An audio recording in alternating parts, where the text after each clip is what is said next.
sou Emanuel Gilson, orientador educacional do município de Picuí.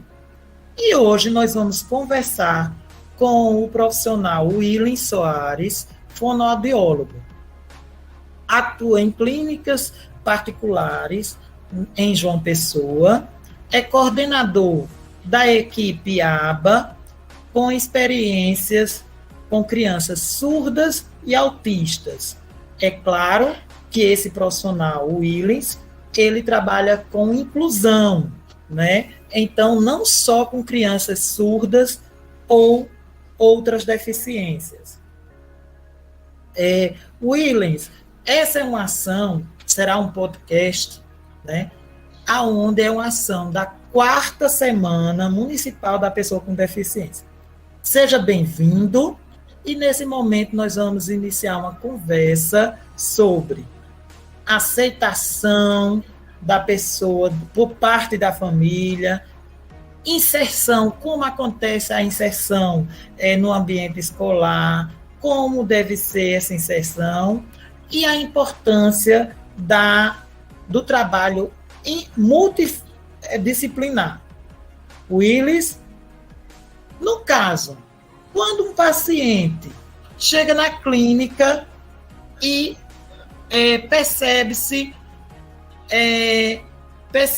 que ele deve ser considerado uma pessoa com deficiência. Como é esse processo do fonoaudiólogo, as avaliações que é necessário e essa conversa com a família? Bom, obrigado desde já pelo convite, tá, Gilson? Como você mesmo já apresentou a minha pessoa, essa inserção dessa criança, vamos dizer que é uma criança especial, vem correlacionado para a nossa equipe ou até mesmo para o profissional fonoaudiólogo, ele vem ou uma demanda, a preocupação dos pais, dizendo, meu Deus do céu, esse meu filho ele não está ouvindo bem, ele não está me compreendendo, ou ele não está falando, né? A demanda vem muito familiar, mas às vezes a própria família reluta e diz assim, não, com o passar do tempo ele vai se desenvolvendo, porque fulaninho, meu vizinho, o primo, aí começa a citar, né? Ele demorou um pouquinho a falar, possa ser que o meu seja igual. Aí começa a vir a demanda da escola, os vizinhos relatando, o seu filho está demorando. Aí essa preocupação vem muito do boca a boca também, né? Esse boca a boca tem essa preocupação. Os pais vêm para a clínica já com a fala do outro. Eu vim porque meu filho não está ouvindo bem. Será que ele é deficiente auditivo? Ou até mesmo dizer assim, eu vi no YouTube, se meu filho não ouvir ou então não corresponder até tal idade, ele tem uma dificuldade na interação ou então na fala, na comunicação, né? E muitas das vezes a gente, terapeuta, a gente relata para os pais, tenham muito cuidado o que vocês assistem e o que as pessoas relatam. Por quê? Porque muitas das vezes não são profissionais. E por não ser profissionais, eles podem citar e falar algo que não é compreensível para a criança. Possa ser uma criança que não tem essa deficiência, mas a partir do momento que ele vamos dizer, a gente vai fazer essa avaliação, logo de cara faz a avaliação familiar juntamente com o paciente, porque eu na clínica em si, eu gosto de muito fazer a avaliação junto com os pais, a criança acompanhada com os pais, tá? Para poder ver como é essa interação pai, filho e mãe e filho, porque muitas das vezes a dificuldade se dá muito com os pais. Os pais não têm essa interação com a criança e a criança fica ali pedindo socorro o tempo todo, querendo essa interação. E essa interação precisa muito de se ter para ter essa comunicação. Mesmo que não seja uma comunicação com libras, mesmo que não seja uma comunicação através de gestos, mas através do próprio olhar, de puxar o bracinho do pai ou da mãe para citar e apontar, já é uma comunicação. Isso. Aí, levando em consideração essa comunicação, vocês, no caso, têm como no cartão de vacina, que lá está dizendo para cada idade o que ele pode acontecer, o desenvolvimento, no caso da fala e da audição, né? Isso. Quando nós devemos nos preocupar com essa comunicação, tanto verbal como auditiva. Quando? Aí vamos pensar. Imagina, a criança nasceu, a partir do momento que ela está ali na caminha, no berço, principalmente recém-nascido, ele tem um contato visual logo de cara com a mãe e com o pai, que são os primeiros, né? Sim. E a partir do momento que tem esse contato visual, se for a grande maioria parte auditiva, um deficiente auditivo, ele vai ter muita dificuldade na parte da audição. Como seria isso? Quando o pai fala, quando a mãe fala, o olhar da criança é perdida, ela não dá total atenção aos estímulos. Claro que com o passar do tempo, a própria criança que tem a dificuldade auditiva, ela começa a se adaptar no meio, né? Ela começa a se adequar, que a própria família tem aquela concepção. Essa criança não tem dificuldade, não, porque ela compreende, ela entende, mas por quê? Pela criação. Imagina a gente fazer o tempo todo uma imitação de mostrar um animal, e a partir do momento de mostrar aquele animal para um deficiente auditivo, ele vai visualizar. A parte visual é muito boa deles. A parte da compreensão é muito boa, eles compreendem por demais. Mas muitas das vezes o próprio pai tem essa dificuldade porque acha, ele fez o teste da orelhinha, será que deu 100% positivo? Refaça esse teste da orelhinha. Vá no profissional, principalmente da fonoaudiologia, que ele vai olhar, vai fazer a audiometria, a imitanciometria, o impedâncio, o PEAT, que são exames que vai constatar que ele tem uma perda auditiva ou não, tá? Com a criança com deficiência auditiva. Já na parte da linguagem é diferente. A parte da linguagem, a própria criança, ela começa a ter essa concepção que ela precisa ter uma conversação. Se o pai e a mãe, ela não tem essa conversação com a criança quando o bebê, cadê o bebê do papai, cadê o bebê da mamãe? E a criança não tem esse estímulo desde pequeno, falar papai, mamãe, não balbucia, né? Sempre eu sinalizo, a partir dos 8, 9 meses, a criança começa a fazer papá, mamãe. Mas esse papá, mamãe não quer dizer que é papai e mamãe, são os balbucios, que são os primeiros tempos deles, que é de 8 a 9 meses que eles começam a balbuciar, né? Que muitas das vezes a gente diz, eita, quando ele tiver com 1 ano e 2 meses, ele já está com 50 palavrinhas. Mas por que essas 50 palavrinhas? São estímulos que os pais estão correlacionando com a criança. A criança não vai aprender sozinha, ela precisa ser estimulada, tá? É constantemente, são estímulos. Se a gente estimula, a criança aprende. Se não estimula nada, se são pais que infelizmente não tem essa interação com a criança, ou até mesmo passa o dia inteiro trabalhando, infelizmente a interação vai ser um pouco difícil, né? Até a comunicação também da criança, aí demora também essa articulação, essa fala. Viu? Entendo.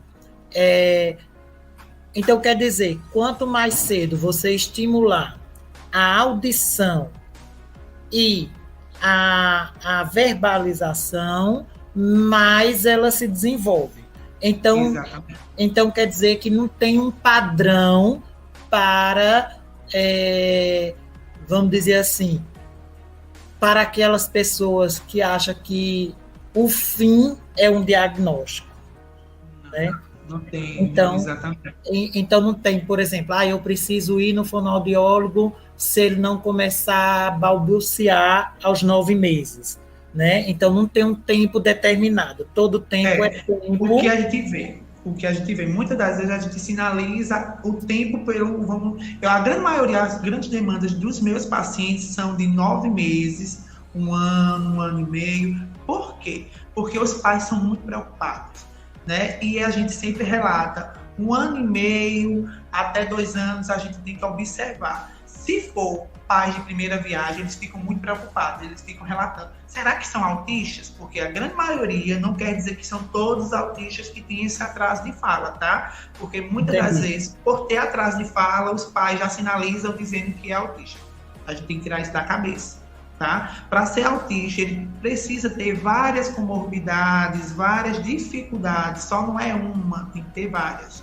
Tá? E não é comparando, não é falando que o vizinho acha que seu filho é autista, que ele é autista. a gente tem que ir para especialistas, para uma equipe multidisciplinar, no qual essa equipe vai observar durante 6 meses, estimulando essa criança, para que a partir daí vai ter evoluções e também possa ser que tenha regressão. Mas essas evoluções vai ser muito bem quicha para os pais, porque quando os pais, juntamente com a equipe multidisciplinar e a escola, fazer um relatório, e esse relatório vai ser encaminhado para o psiquiatra ou para o neuro, né, ou pediatra, esse relatório vai fechar um diagnóstico. E a partir desse diagnóstico vai ser laudado. Aí desse laudo aí eu posso dizer, meu filho é autista. Mas para você citar e dizer meu filho é autista porque acha que ele não está falando ele é autista, tem que ter muito cuidado. Entendi. Que bom nós estamos tendo essa conversa em relação à aceitação da criança pela família, a observação da família. Eu entendi perfeitamente que é através dessa observação entre todos, a comunidade onde a criança está inserida, que vai ajudar a fazer um tratamento, vamos dizer assim, me corrija se estiver certo, direcionado.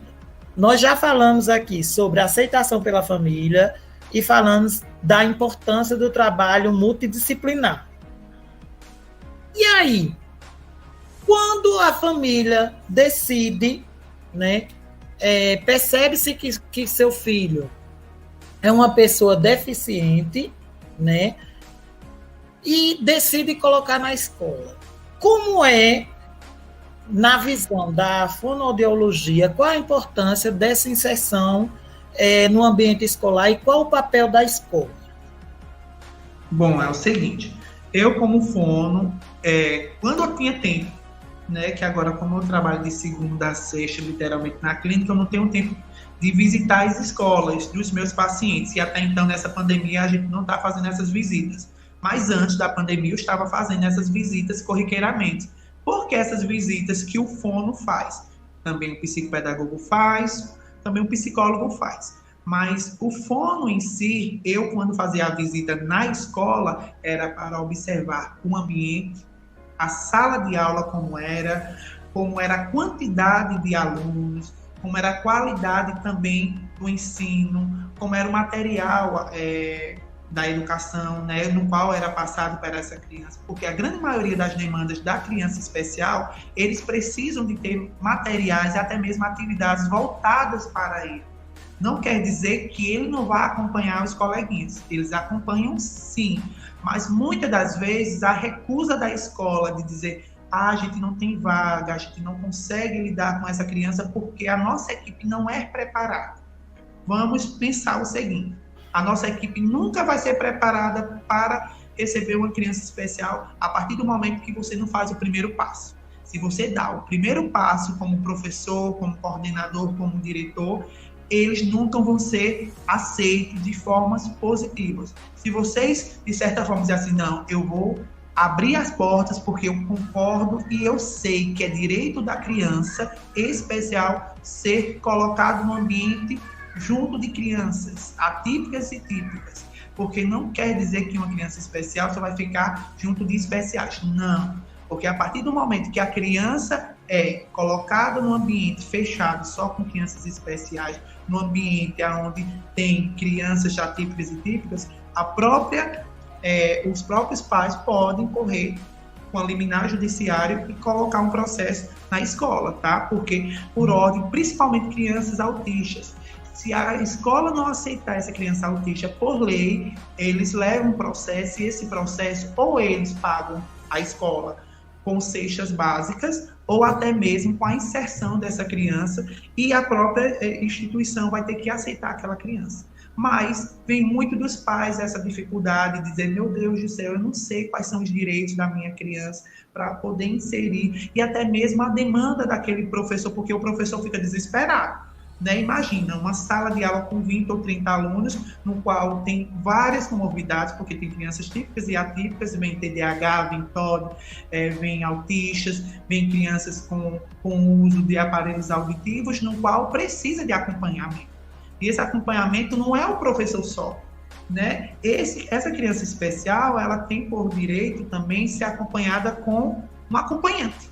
Esse acompanhante na sala de aula, no qual ele vai ajudar, né, as suas atividades. Não é ele que vai fazer as atividades da criança. Quem vai fazer é a criança. Ele apenas vai ajudar. Ele vai ser o que vai dar o norte. Mas para ele dar o norte, os professores precisam estar preparados, né? Não precisa estar com cara feia, porque tem muitos professores que ficam com cara feia, dizendo, meu Deus, esse menino nunca vai aprender. Mas é tão bom quando você aceita essa criança especial, da mesma jeito que a gente aceita professores que também não têm capacidade, né? Tem muitos profissionais que precisam se capacitar. Se eu como professor, eu tenho capacidade suficiente para lidar com crianças, mas será que só crianças atípicas ou típicas?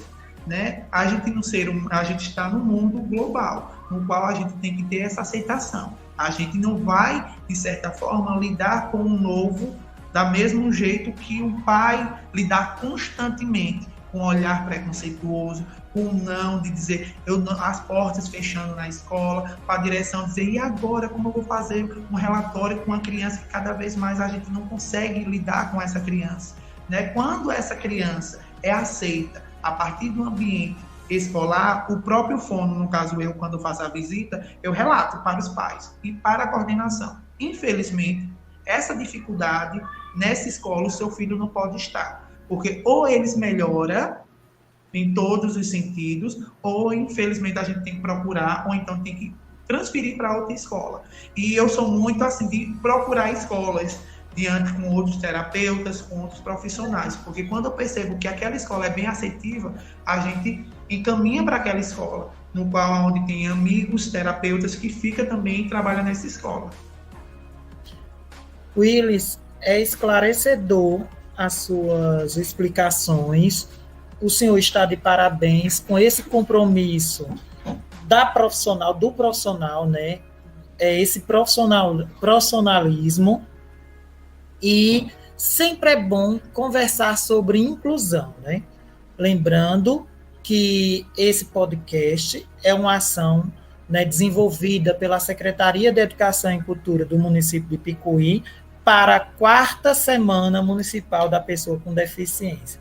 Desde já agradeço a participação do senhor, a disponibilidade, e sempre é um prazer discutir sobre inclusão com pessoas tão compromissadas como o senhor. Eu que agradeço, Fique à vontade para fazer as considerações finais. Eu agradeço pelo convite e desde já eu falo para cada pai, cada mãe que vai ouvir esse podcast que não deixe os seus filhos sem assistência. Procurem profissionais capacitados, procurem escolas que tenham essa abertura. Não escondam seus filhos dentro da casa de vocês. Porque a partir do momento que a gente esconde, tem medo, tem vergonha, ou até mesmo reluta por conta da sociedade, vocês estão deixando daquele passarinho sair da gaiola. E essa gaiola ela tem que estar aberta para novos ares, né? Porque a gente sabe que o filho que vocês tiveram e têm não nasceu e não cresceu e está crescendo para ficar trancado dentro de casa. Eles precisam voar. E eles precisam voar junto de vocês, acreditando e confiando.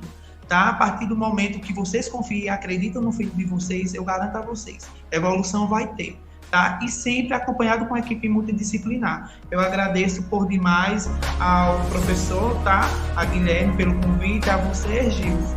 Tá? E um forte abraço a todos. Até mais, até a próxima.